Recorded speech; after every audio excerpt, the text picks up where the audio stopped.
Si yo veo una injusticia terrible ante mis ojos, trato de, trato de hacer algo. Si ves que una persona se cae, le ayudas a levantarse o revisas que esté bien. Si ves un niño solo llorando en la calle, te acercas, le dices, ¿qué te pasa? ¿Dónde están tus papás? ¿Necesitas algo? Llamo a la policía, ¿Qué hago?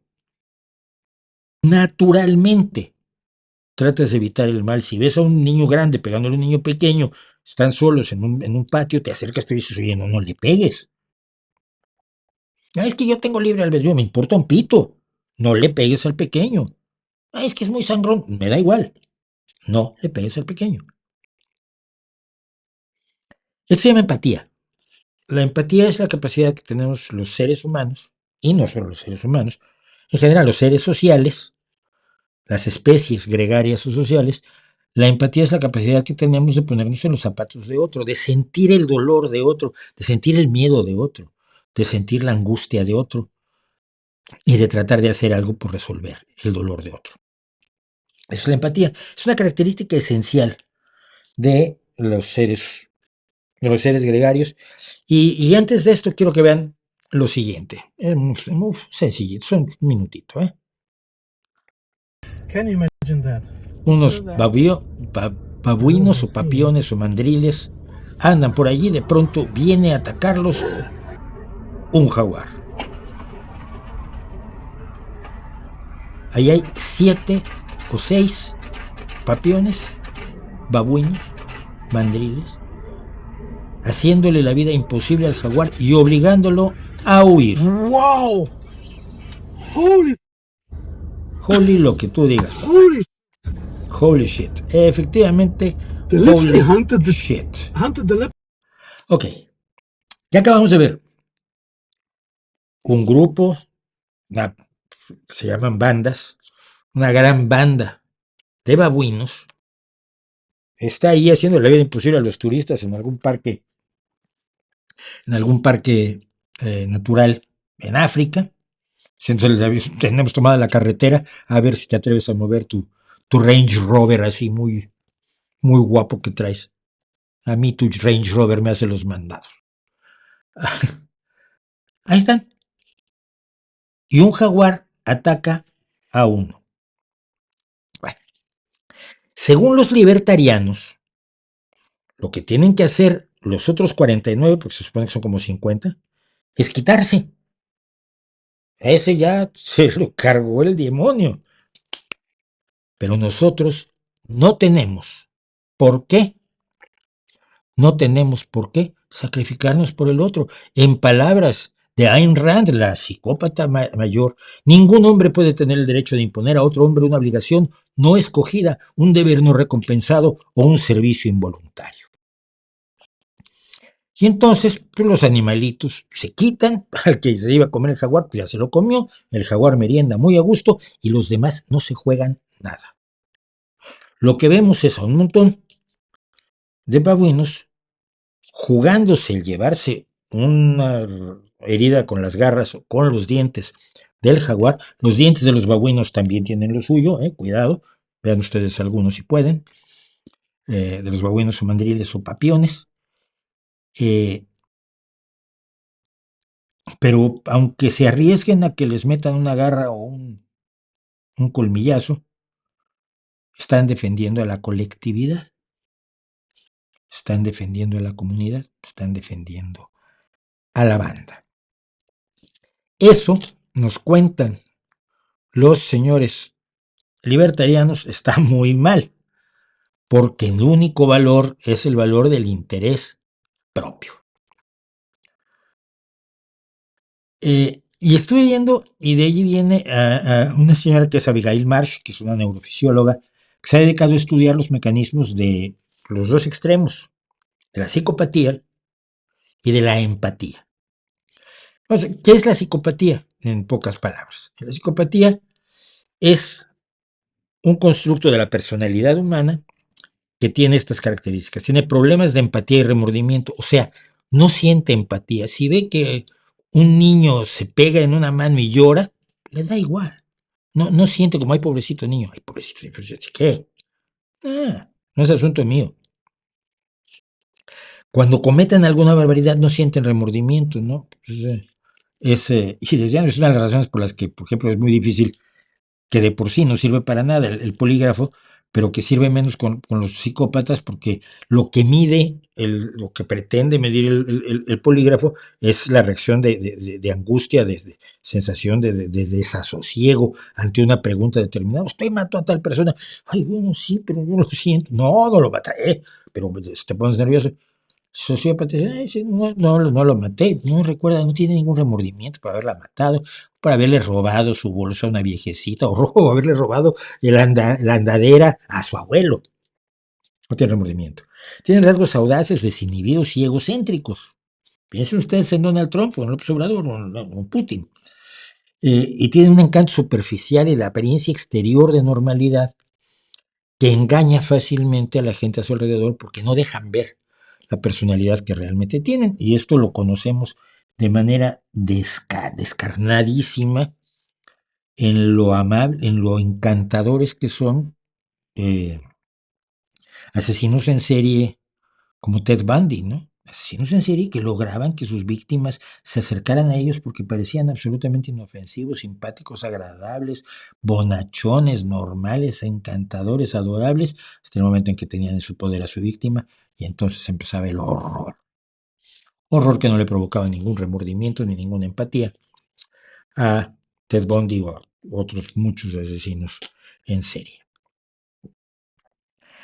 El problema es que la psicopatía no, a ver, hay gente que es psicópata y funciona en la vida normalmente. No hay psicopatía total y empatía total. Hay una gradación. La mayoría de nosotros estamos en medio o somos más bien empáticos, pero el psicópata extremo puede ir a actitudes antisociales, nos cuentan los que saben, pero muchas personas pueden tener rasgos psicopáticos sin ser eh, sin sufrir de una psicopatía extrema, ¿no? La pregunta es si tenemos o no la obligación de ayudar. Si no tienes la obligación, no debes hacerlo.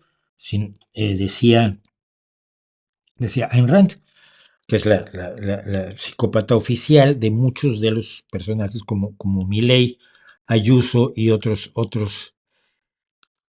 que ahora se llaman libertarios, pero antes se llamaban conservadores ultrarreaccionarios, ¿no? Se cambian el nombre pensando que se les cambia la personalidad.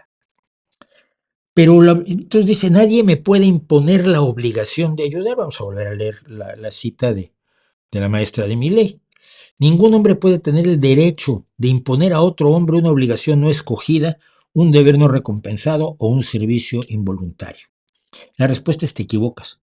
Sí, hombre, a ver, aquí se entiende hombre no como sujeto humano del sexo masculino, sino como ser humano en general, como se solía decir antes de que los woke nos dijeran que los epicenos están mal.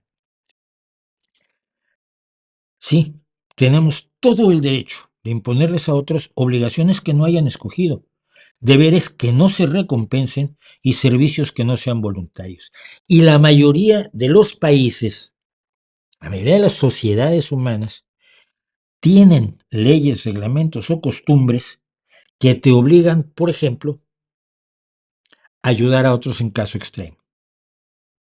Se llama la omisión del debido socorro aquí en España. Si tú ves que alguien se ha roto una pierna y está tirado en la calle, te das la media vuelta y te vas, has faltado, has cometido el delito de omisión del socorro que podías y debías por ley dar.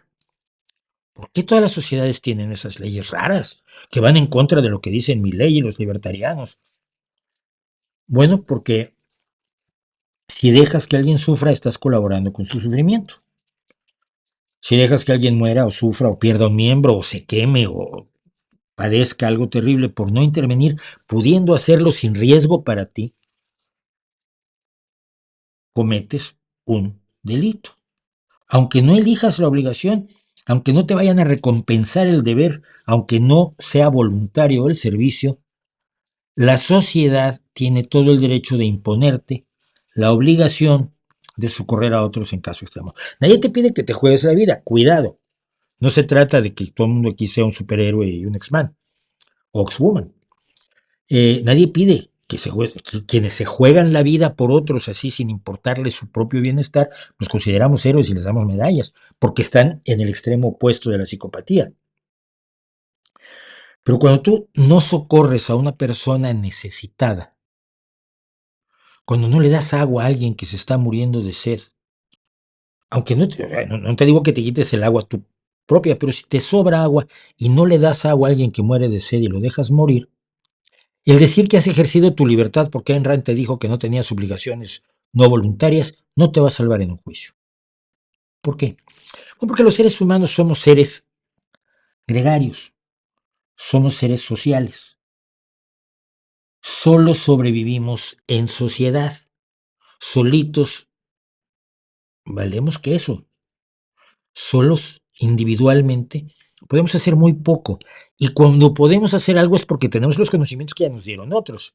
Es decir, porque la gente siempre te sale. Robinson Crusoe, que existió en realidad, Alexander Selkirk, el famoso náufrago. Sí, pero ese náufrago no estaba solo. Sí, estaba solo en la isla de Navidad, si mal no recuerdo.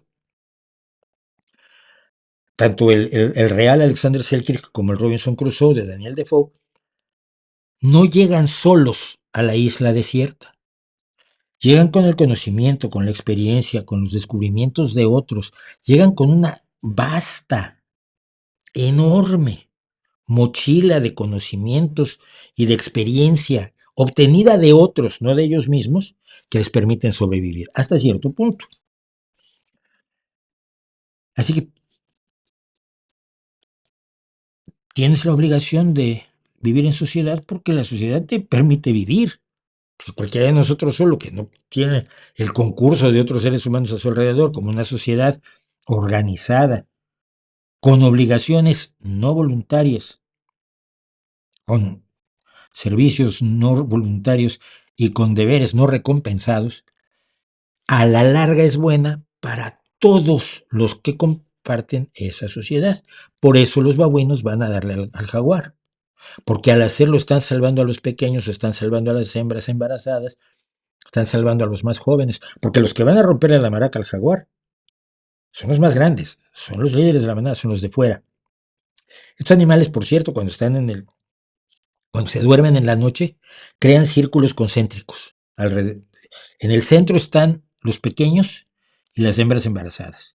Luego están las hembras, luego los adolescentes y en el perímetro exterior están los mandriles más viejos. Es una de las cosas que más me fascinó a mí cuando estudié, cuando leí mucho sobre etología, ¿no? Es decir, cuáles son los que puedes matar, de los cuales puedes prescindir primero sin poner en riesgo el bienestar de toda la colectividad. Somos animales sociales y como animales sociales no podemos actuar como psicópatas. Si todos actuáramos como psicópatas, la sociedad humana se desarmaría en cosa de días y probablemente moriríamos todos. Pero la psicopatía es un trastorno del neurodesarrollo que en sus formas más extremas, estamos hablando de Ted Bundy y Ayn Rand, afecta al 1 o 2% de la población humana y los conocemos y son peligrosos, son terribles. Decía Abigail Marsh que hay 3 elementos que la señalan: temperamento cruel e insensible, les dan igual los demás y son capaces de lo que sea por lograr sus objetivos porque lo único que les interesa son sus objetivos. No tienen piedad, no tienen compasión, no tienen empatía y no tienen remordimientos, decíamos. Una personalidad atrevida y dominante con falta de miedo, que no entienden además que otros tengan miedo y en todo caso usan el miedo para sus fines personales. Y desinhibición e impulsividad. Mienten con frecuencia y no mienten por necesidad. Si ustedes ven a Donald Trump hablar o a López Obrador hablar, Putin habla menos, o a Fidel Castro hablar, mentían porque sí. No, pues no tienes ninguna necesidad de contar esa milonga, pero la cuentas, porque mentir es tu sentido fundamental, es tu hobby y a la gente además luego le gusta que les cuentes mentiras. El libertarianismo, como nos lo plantean los que se dicen liberales, que en realidad son conservadores en Estados Unidos, o que en Estados Unidos son conservadores, son los que llamaríamos conservadores en Estados Unidos. Porque si tú eres Ayuso y estás con Trump, Trump es el líder del movimiento conservador. No me vengas a contar que eres liberal, tía, o Milei. Ay, soy liberal. No, no lo eres. Eres un conservador, eres un sujeto de los extremos de la derecha psicopática de Ayn Rand, a quien citas constantemente como una de tus inspiraciones, como otros psicópatas como Milton Friedman o como Hayek, ¿no? Pero no me digas que eres, bueno, si me quieres decir que eres liberal, de todos modos sigues siendo un conservador que tiene rasgos psicopáticos. Me acuerdo cuando Milton Friedman decía que debería desaparecer el departamento la Agencia de Alimentos y Medicamentos de los Estados Unidos, la FDA, que es la agencia del medicamento en Europa y que es la agencia, y que cada país tiene su organización que regula los medicamentos. Y él decía, y yo me acuerdo que un video de Milton Friedman teniendo atrás como trasfondo los edificios de la FDA, de la Administración de Alimentos y Medicamentos, Food and Drug Administration, y decía él que debía desaparecer y que el mercado era el que tenía que decidir qué medicamento era bueno y qué medicamento era malo. Entonces, todo el mundo debía tener la libertad de sacar todos los medicamentos que quisiera al mercado. Y bueno, la gente iba decidiendo, pues este mató al abuelo, pues lo volvimos a probar y mató al tío Florencio. Y cuando lo probamos en la tía de Ubiges, ni te cuento, una agonía horrorosa. Bueno, entonces el mercado decide que este medicamento ya no vale. Y yo veía esto de que el mercado regule cuáles son los medicamentos que se deben usar y cuáles no, sin ningún control riguroso, sin acudir a la ciencia, sin acudir a estudios, sin acudir a reglamentos y regulaciones. Y decía yo, es un psicópata. Milton Friedman, el gran creador de los Chicago Boys y el creador del neoliberalismo, que escribe un ensayo que se llama Las perspectivas del neoliberalismo. No es que el neoliberalismo sea una palabra que haya inventado la izquierda, que lo escribió Friedman, es un psicópata. El colectivismo extremo, la idea de que todo debe ser organizado por el Estado, es tan ajena al estado natural del ser humano, a lo razonable de una sociedad sana, como lo es la idea de que el mercado debe ser la única, el mercado y el egoísmo deben ser las únicas fuentes los únicos motivaciones para que el ser humano actúe con respecto a su sociedad. Nuestra sociedad es enormemente compleja, nuestra sociedad necesita que participemos todos y todos nos beneficiamos de la sociedad, aunque no le compremos las ideas. Cuando tú en internet pones una idea y te llega, no la has comprado, no está en el mercado, pero te ha beneficiado. ¿Que necesitemos el mercado? Sí. ¿Que el mercado rija nuestras vidas? No. ¿Que hay un razonable egoísmo? Sí, pero hay también un razonable gregarismo y una razonable empatía. Y negarlo es tratar de crear una sociedad absolutamente psicopática. Si ustedes oyen la palabra sociópata, como decíamos la doctora Abigail Marsh, es que sociopatía es una palabra que no es clínica. Llamamos en el lenguaje común sociópatas a lo que los psiquiatras y neurocientíficos llaman psicópatas.